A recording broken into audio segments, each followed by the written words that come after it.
And now it's time for Guerilla Roundup. They'll let you know what happened overnight when things transpire you whilst you sleep. Right there in the loop you keep. Well, welcome to our summary for day 3 of the first Ashes Test match from Edgbaston. A shortened but nonetheless very interesting day. I'm joined once again by the wonderful Al Hotchkiss. Welcome, Alan. Thank you, Jez. Always good to be doing a recap at the end of the day.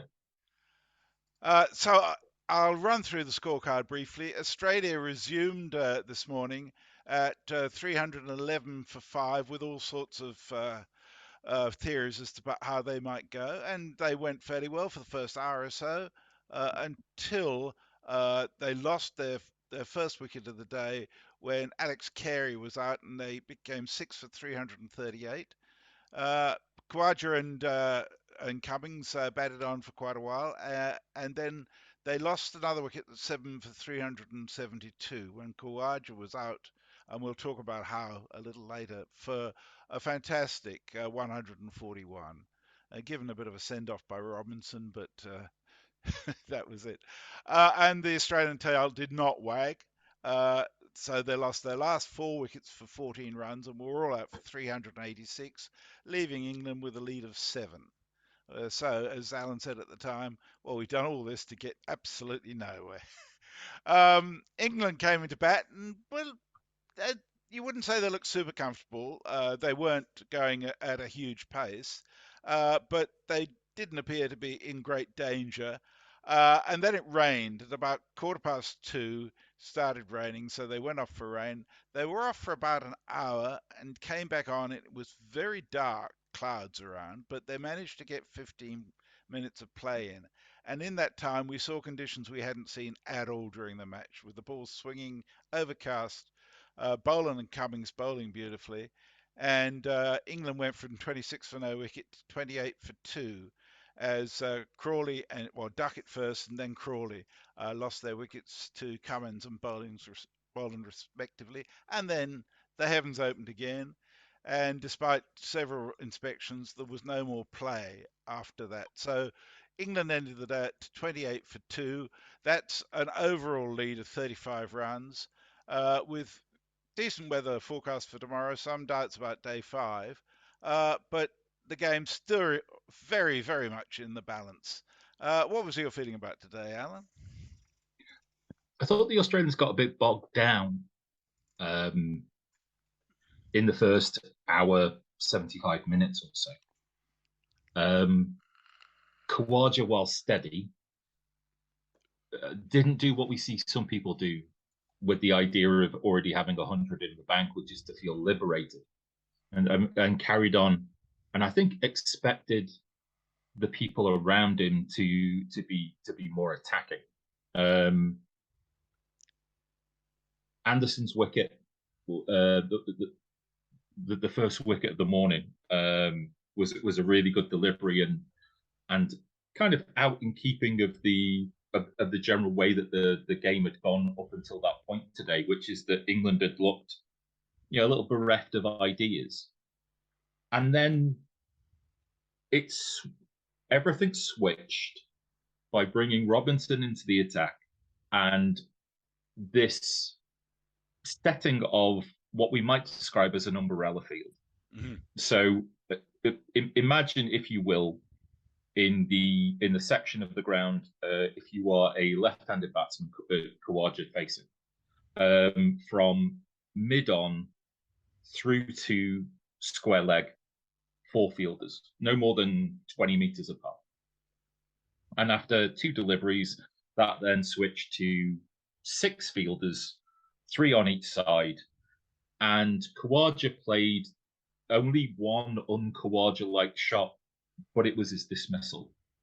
With all these fielders in front of him, he decided that there was plenty of room behind square, tried to give himself some room, came down the track, bowled by a beautiful Yorker by Robinson, who then acted like Ollie Robinson and acted like an idiot in terms of the way that he kind of sent him on his way. He's already got 141 in the bank. You just shake his hand and say, well done. There were no surprises about the tail. we've kind of had this feeling that Cummins can bat, but everybody beyond Cummins is a bit of a walking wicket. And so that kind of proved to be Lyon out swinging a big hoik down to deep square leg. Boland didn't know how to deal with a short pitch delivery that was aimed right at his throat, and then Cummins trying to make some runs, holes out, a good catch taken by Stoke. So kind of something for everybody, really. I think Australia will be really happy about the idea that Labuschagne and Smith didn't really do well, but they still managed to score 386. Yep. I think it's probably set a precedent for how we might see the difference between the scoring rates between the two teams. Aussie's going at somewhere between 3 and 3.4 and over, whereas England managed to score 396, and still have time to declare and get 4 overs in at the Australians going at about 5 and over. Yeah, you could say both teams have done what they've done over the last year, and just continued on their merry way, basically. I think there's a lot to be said for that. And I think that if you were to speak to both captains and both coaching setups, they turn around and say that we're quite pleased that we've managed to impose our will at various times on the Test match. But this is a game it's not played in a vacuum. It's played in atmospheric conditions, and Australia made really good use of atmospheric conditions that didn't exist for the previous 3 days. Yep. The bowling of you would expect Cummins and Boland to bowl well in those conditions, and so it proved. If you are someone who wants to get rid of Zach Crawley, you have all the evidence you need from the second innings. If you are someone who believes that Crawley can come good, you have all the evidence that you want from the first innings, and nothing really moves from that position again. In that context, we probably should mention that Bairstow managed to drop another catch, a fairly straightforward catch off a fast bowler this time, as well as letting 4 byes through from a spinner, which should never have been allowed to go for 4. So, yeah, I think the evidence is fairly conclusive that as a Test wicketkeeper, Bairstow has a lot to learn. Well, he's had a lot to learn for a very long time, but this isn't about the idea of him learning anything. This is about the idea that you will accept those limitations, because what he will give you is more in the aggregate than what those debits would be. Yeah, so and it's an interesting equation, because the cost was quite substantial, and although he made a lot of runs, that's not to say Folkes wouldn't have made quite a few runs as well. So I don't think he would have made as many in that fashion. Because, no, I'm sure he would. Because at that point, he and Root wrestled the initiative of the game back away from Australia, where it was, because at the fall of the 5th wicket, if you're comparing like with like, Australia were ever so slightly ahead. Yeah. For me, I'm really worried about Mo and Ali. Yeah, well, he bowled in all 33 overs. So he only bowled another 4 overs today, I think, which he looked really tired. Very expensive, tired, and he's damaged his finger. And I can't see how, he bowled 33 overs in a day and a half of cricket. In 2 months in the IPL, he bowled 26 overs, right? Yeah. So, a spinner knows that they need to harden their hands, and particularly their spinning finger, by just constant practice. And he's not going to be in a condition to bowl again in the next Test match by any. Well, he might. Well, if you're England, the worry is that he might not be in a condition to bowl in the second innings of this game. Yeah. And all of a sudden, everybody's right back where they started, which is, it's funny how this might be an absolutely fascinating, thrilling game, but every single question that we had about both teams before the first game has been completely unanswered. Apart from Khawaja, I'd say. I mean, but if you look at Khawaja in sort of the aggregate of the last 18 months, he's a completely different player. Had the He's the most the weight of the successful world opener in the world, actually. Yes, it's had the true. weight of the world on his shoulders. Didn't know where to play him. Mm. That was his problem. Didn't know where to play him. Is he an opener? Is he a 3? Is he a lower middle order batsman? And they shuffled him around because they didn't know what to do with him. And now that he's got a place and he's settled and he knows what his role is, his talent can come to the fore. And over the course of the last 18 months, he's been, as you said, the most successful opening batsman in sort of world test cricket, and which is nice because he's having to compensate for David Warner's continued lack of runs. Indeed. And it'll be really interesting about I'm fully expecting that that tomorrow the pitch will be the same, but you might see a little bit more green of a tinge in the outfield, and maybe balls might move a little quicker through the outfield. But It'll be interesting to see if a Lion can get some turn out of it too, because yeah, it may well start to break up a little bit. Although, if it's like the Pakistan wickets, it'll just continue and be exactly the same for the next month. I know Bear's been quite disparaging of the wicket. It's a terrible wicket. It is. It's a bloody awful test wicket. That's my view.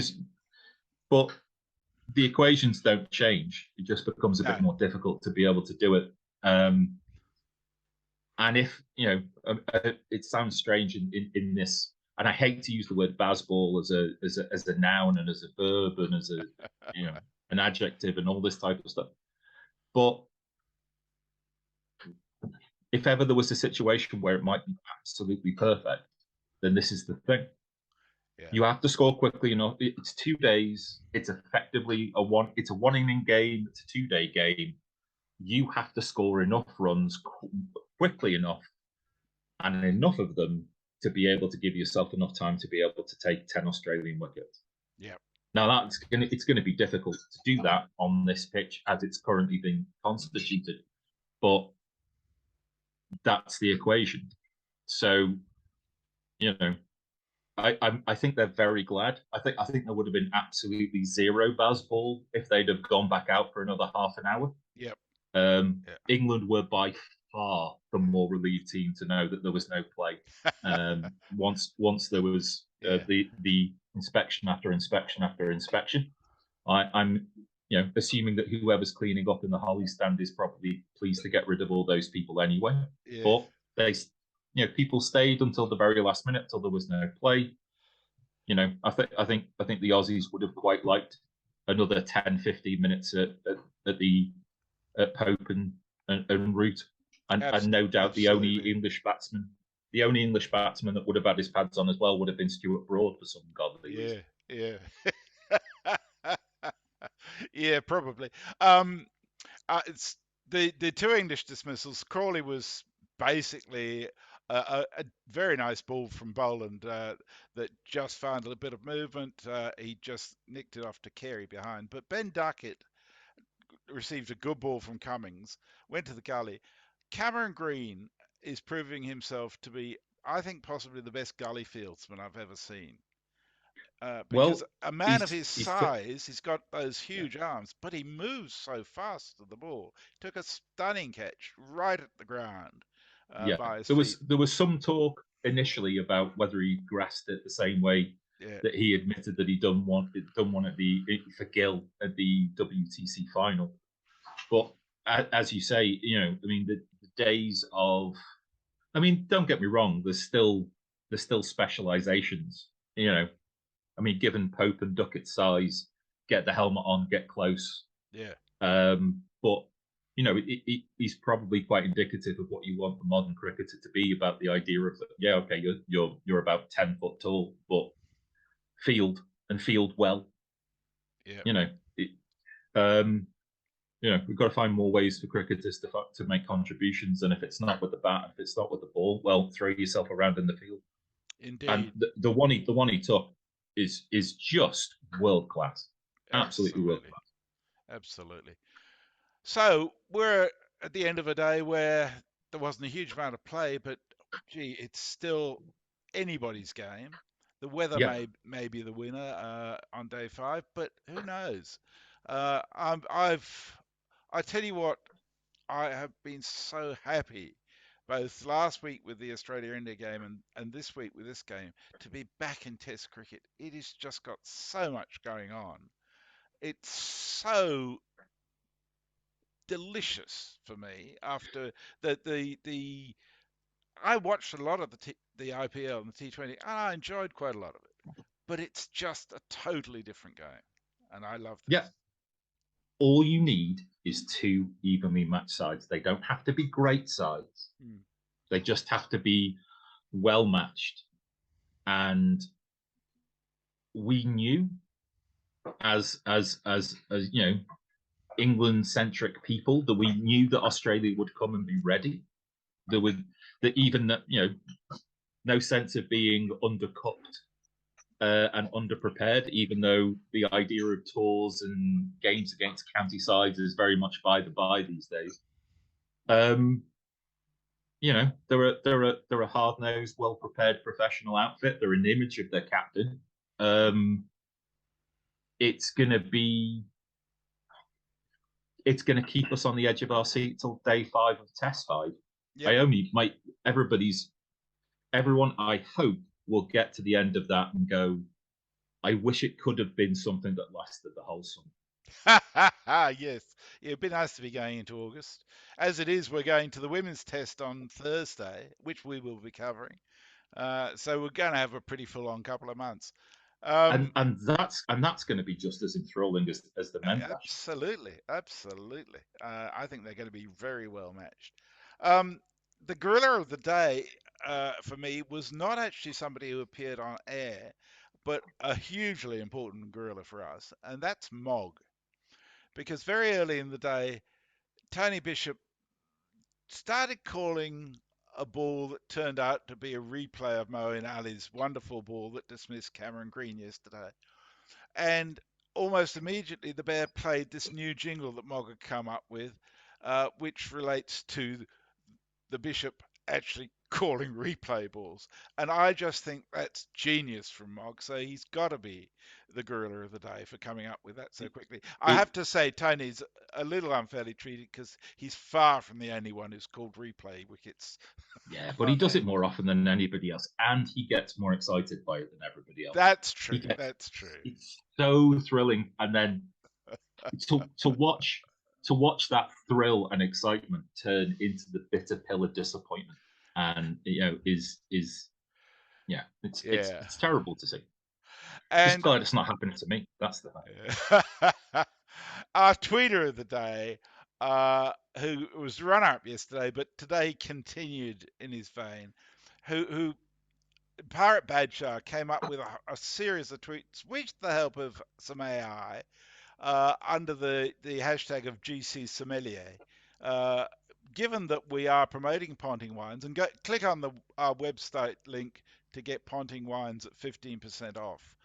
They're really nice. But he came up with a series of tweets. I'll just read one of them. He says, Rain halted the match like a full bodied Australian Shiraz cut short by cork taint. The promise of bold flavours crushed by an unfortunate twist of fate. I think the mixture of the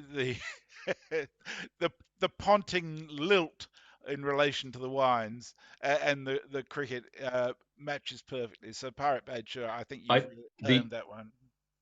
they're absolutely incredible. The only thing now is that he could turn that same thing into some sort of like crime noir. That private detective novel where you hear him Indeed. you're kind of narrating his own.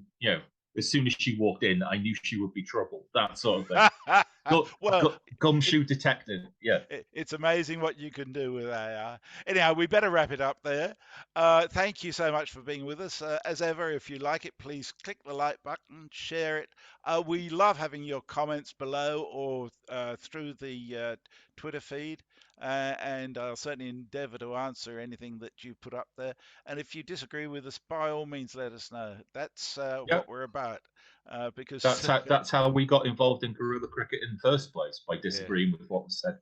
So it'd be very dull if we all agreed on everything. yeah, it's a warm and inclusive church. Everybody Indeed. welcome. Indeed. So thank you very much. Thank you very much, Al. I love doing this with you. It's been a pleasure. No problem, Jess. Hope you enjoy tomorrow. Thanks, mate. Good night, everybody. Okay. Night. And now it's time for Guerilla Roundup. Gonna let you know what happened the night.